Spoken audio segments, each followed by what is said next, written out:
Welcome to Digital Asset News. Take your top stories in crypto and break them down to bite-sized pieces. Today, just the thumbnail suggests, smart banks are going to start allowing their customers to buying Bitcoin and cryptocurrency. In all honesty, they really have no choice. So we're going to take a look at why they have no choice and what's going on. We're also going to take a look at how central bank digital coins, or CBDCs, are just not going to make it. Then we're going to talk about crypto regulations and if they're close. I got to tell you, I don't think they actually are. Then lastly, we'll talk about a video that we did over on Dan Clips about the play-to-earn game DeFi Marvel Avagachi. So we'll go over all those things, but first let's take a look at what's going on in the market. Actually, but first, let's talk about the horrible tornado that happened in Kentucky. As you know, this channel is going to donate the revenue from the YouTube videos and part of its stake pool at DNews for Cardano, and also part of the stake pool for Avalanche to go help those fund efforts. Before you make any type of charity donation, just make sure you're sending it to the right place, and it's actually a place that actually does what it says it's going to do. So here's a great place to start. I'll link this in the description below. This is from the New York Times, and it just talks about how these are the places that you should look at as far as if you're going to donate and how you do it. Limited articles, get past that. But we'll take a look at all those things. That's what I'm going to be doing. It's up to you.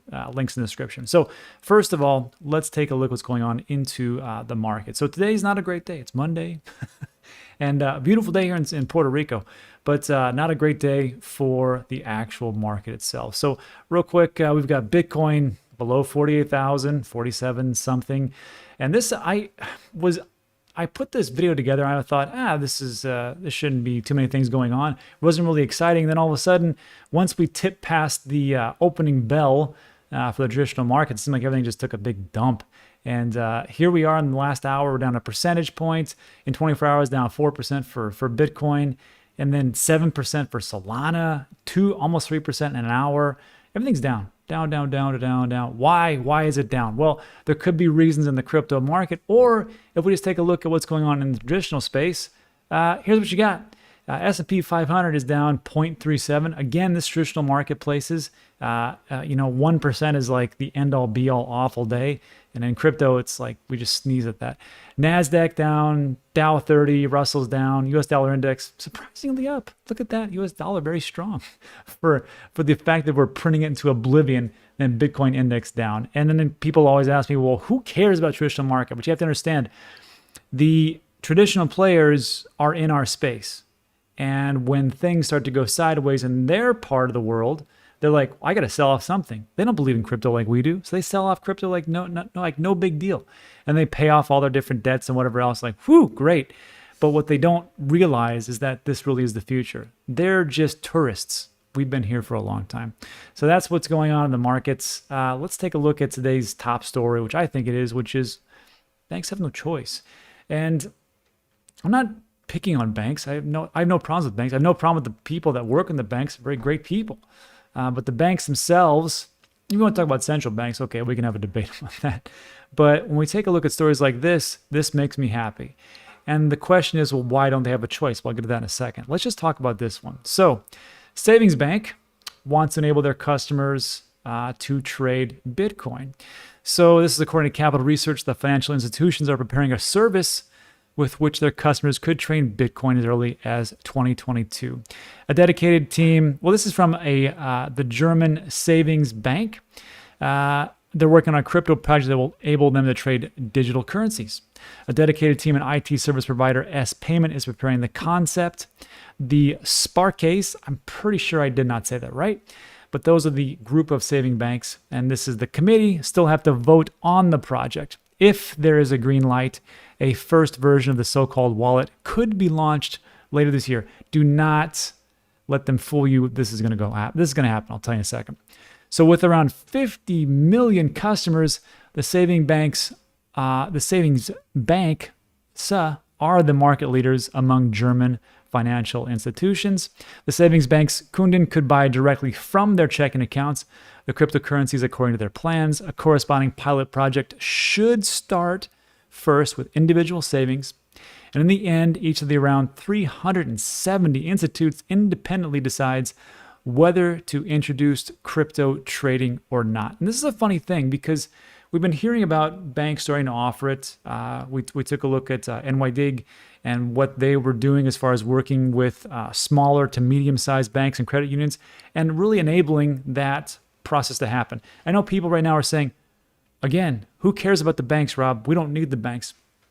We don't. In all honesty, we really don't. But you have to understand, people are going through a transition, and some people just don't get it yet. So if we have to Trojan horse them to getting into going, look, if you don't really trust crypto and digital assets, why don't you just go over here to your bank? Because they're going to allow you to custody some Bitcoin, and maybe some Ethereum, and maybe some Solana and Cardano and all that good stuff. Just go over there to go check that out. No big deal. Very safe. Put a little bit in. Not a big deal. And then they can say, oh, okay, because I don't really understand crypto, but I'll just go to the banks. I trust them. And then later on, when they're like, wow, look at that. The money in my bank went up a whopping 0.02% this year. And then the Bitcoin that I put in went up 100%. Maybe I should do some more research. And before you know it, they really understand what's going on with crypto and digital assets. And that's why I talk about like this is kind of like the Trojan horse. And when I say that the banks really have no choice, it's because they're losing foot traffic. They've closed a massive amount of their physical stores. They still have online, but you have to understand that's just lost revenue. And then if they take a real hard look at what's going on around them and just say, well, how is this crypto doing? Well, if you take a look at one of the top crypto exchanges in the US, I don't know if it's global. I think Binance is still crushing them. This was the S1 registration form for the SEC for Coinbase. And if you scroll down, let me see. You can read this. It's super boring. I didn't read the whole thing myself. But if you just go down here to where it says this is my favorite part. Since inception through December 31st, we, meaning Coinbase, generate over $3.4 billion in total revenue. How do we do it? Largely from transaction fees that we earn from volume-based trades on our platform by retail users and institutions. So if you're a bank and you're like, man, we really need to figure out a way to generate some revenue, how could we possibly do that? Seems like people like crypto. Maybe we'll get into that. Yeah, it might spread a little bit, but hey, who cares? And then I just think that they're really... It just makes sense to me. Like people will say, well, it's not going to work out because of central banks and everything else. They don't have a choice. It's here, like James says, invest answers, genie's out of the bottle. So let me know what you think about that in the comment section. Lastly, I'll wrap up with this part right here, which is, this is pretty funny. The same group, Sparkcase, makes sparks fly through its denial of Bitcoin transactions. So I want you to keep in mind, this was 7 years ago. German bank Sparkcase has made the decision to block all Bitcoin-related transfers. Brian Seelan, who works with the Anycoin Direct Coin Exchange in the Netherlands, has commented that the company is now unable to process any incoming or outgoing Bitcoin orders. He states, we're running an honest company, but the bank just blocks transactions without contacting us or the customer. Very frustrating. This is exactly why we need Bitcoin. The bank abuses its power without any good reason or explanation. Well, now they've got a great reason because they're going to enable it because, just like we talked about, there's money in those heels. So let me know what you think about that in the comment section. That kind of leads me off into my next piece because people are like, well, the banks, they're not going to do anything because we're going to get with these central bank digital currencies or digital coins. And that's what the CBDs are going to be made. And then all the banks will just use that and transact. Not so fast. So with this one, I thought it was interesting that UK intelligence chief raises concerns about use of the digital renminbi, that is from or the digital yuan, to control global transactions. So this is what's going on. This is what I think is going to happen and ripple through all the different governments. So the chief of the Government Communications HQ, one of the biggest intelligence agencies in the UK, has warned of possible negative effects on global transactions on the adoption of the digital renminbi. He states, if wrongly implemented, it gives a hostile state the ability to surveil transactions. It gives them, China, the ability to be able to exercise control over what is conducted on those digital currencies. So first of all, people in China they're having a hard time convincing them to use the digital yuan, digital renminbi. They just are. And these are reports that I see. I haven't been to China. This is what I hear. If you're from China, sound off in the comment section. These are just the things that I hear. So they're having problems there because they don't want to be tracked. And of course, they're in a communist country, but that's what they have going on over there. And then, of course, in other countries are like, we don't want to use this. Why would we want to use this? And then, of course, we have something like that. And then the next story is simply put, Russia to allow foreign residents to own and use the digital ruble. The Central Bank of Russia intends to ensure that the digital ruble is convertible to foreign transactions or currencies and can be used by non-residents. First of all, who wants to use that? I can guarantee nobody in America is going to use the digital ruble, notwithstanding any other parts of in the world. Maybe they will, which leads me to my last point. We're talking about how CBDCs are not going to make it. U.S. senators asked Team USA to boycott China's digital yuan at the 2022 Olympics. That's the whole story. So look, it comes down to this. CBDCs, that's why decentralization is trustless, because we don't need a middle person to create something to be able to use it for a transaction. That's why Bitcoin and certain crypto digital assets are perfect. When we use CBDCs, I'm not going to use the digital ruble. Definitely not going to use the digital yuan, digital renminbi. I'm not going to use any of them. And because we don't trust each other, the CBDCs, I think they're DOA.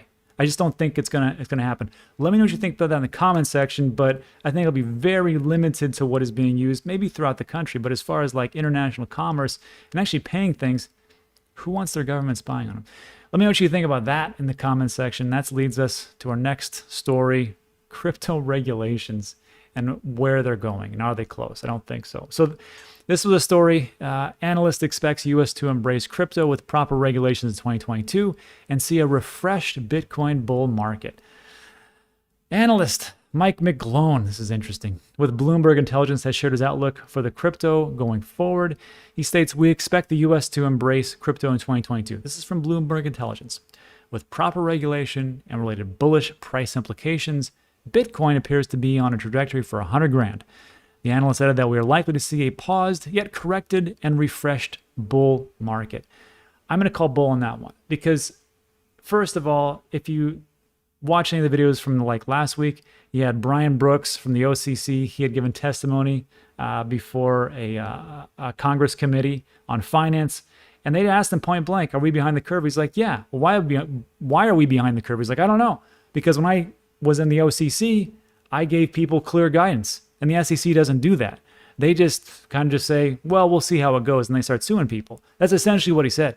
So now, of course, there is the Ripple trial going on against the SEC is suing Ripple. And this just broke. This is from Charles Gasparino from Fox News, I believe. He states SEC is now arguing it has not officially declared Bitcoin or ETH compliant cryptos. According to testimony in the SEC versus Ripple, that appears to be a 180 from Bill Hinmans, who's the former chair, but the regulatory approach of former chair also, Jay Clayton. So they're in there saying, look, we haven't given any clarity to anything, and I know that we may have sounded like it because our past chairs did it, but that's not what we're saying. So if we think that clarity is close here in America, it's not. And that's okay, because like some people have pointed out, we don't need America to push this whole thing forward. Other countries are just fine and dandy. Canada, EU, Germany, just going forth, Australia, and saying, you know what, here's the regulation. We want to be a part of this. Let's see how it all works out. That's fine.